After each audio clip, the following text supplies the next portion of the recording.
Hey everyone, it's Troy here. I've got a John Deere 324E skid steer and I snapped the rear chain for my left rear drive wheel.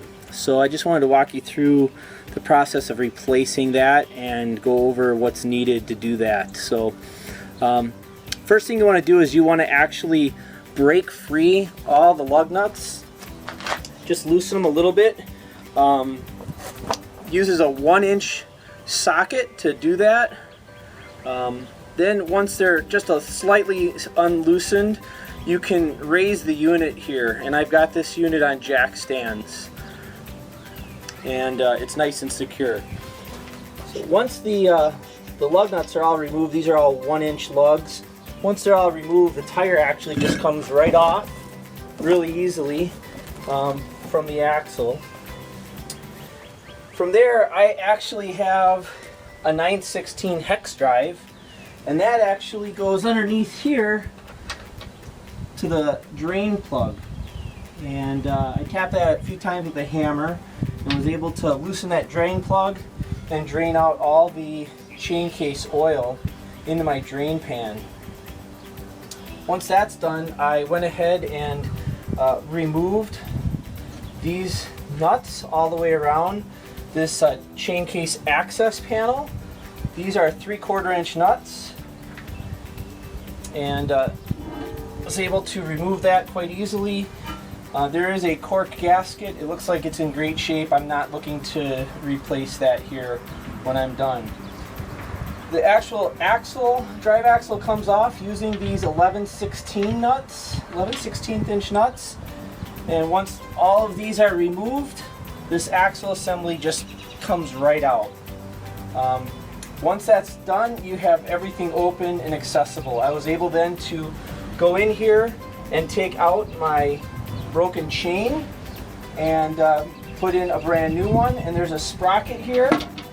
I was able to get the chain on the sprocket, and it's ready here now to be lifted up into place and add the hub assembly back into the unit here. So I'll go through that next, but that's the total teardown. Essentially, remove the wheels, get the unit supported, remove the wheels, take off the axle, but before you take off the axle and the access panel, you want to drain the chain oil.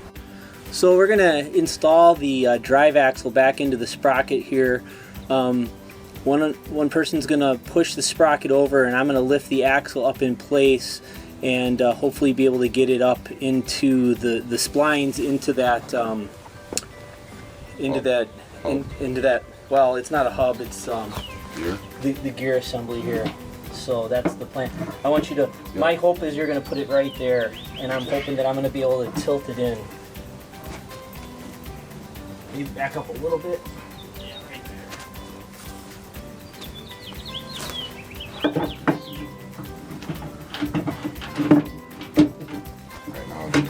It is in. You just need to slide it over. Can you push it over? Alright, we're on. So it was that simple. Alright, so we're going to check the front tire for chain tension. And the spec says that it should have 1/4 inch of play at the wheel. And so the way we're going to do that is I put the wheel on here with 2 lug nuts, and we've run a level across here. And what I'm going to do is I am going to make some marks on the tire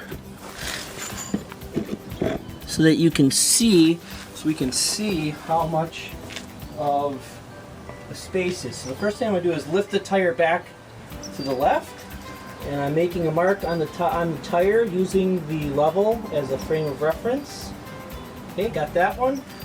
I'm going to push the tire forward. I'm going to make another mark on the tire using the level as a frame of reference.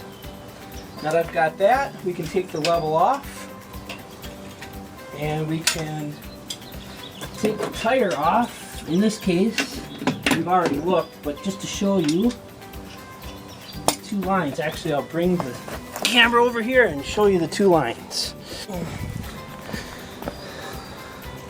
So there are my 2 marks on the tire, and it looks like we're at where we need to be for a 1/4 inch of play. Alright, I have the tires and everything back on here, everything's back together, but I wanted to show you how I rigged the chain hoist up to be able to adjust that hub when the hub nuts are loose. So I've got the chain hoist hooked up right here, goes down underneath, and then back over behind the axle like that. And with that in place, we're able to adjust the hubs. The same thing happened on the other side. I wrap that around and I attach it to the front of the bucket, and I could pull on the bucket and pull that axle tight, and that allowed me to adjust the front hub. So once the hubs were adjusted, I put back on the access panel here, fill it up with oil till it started coming out of the fill hole, and of course the tires are back on.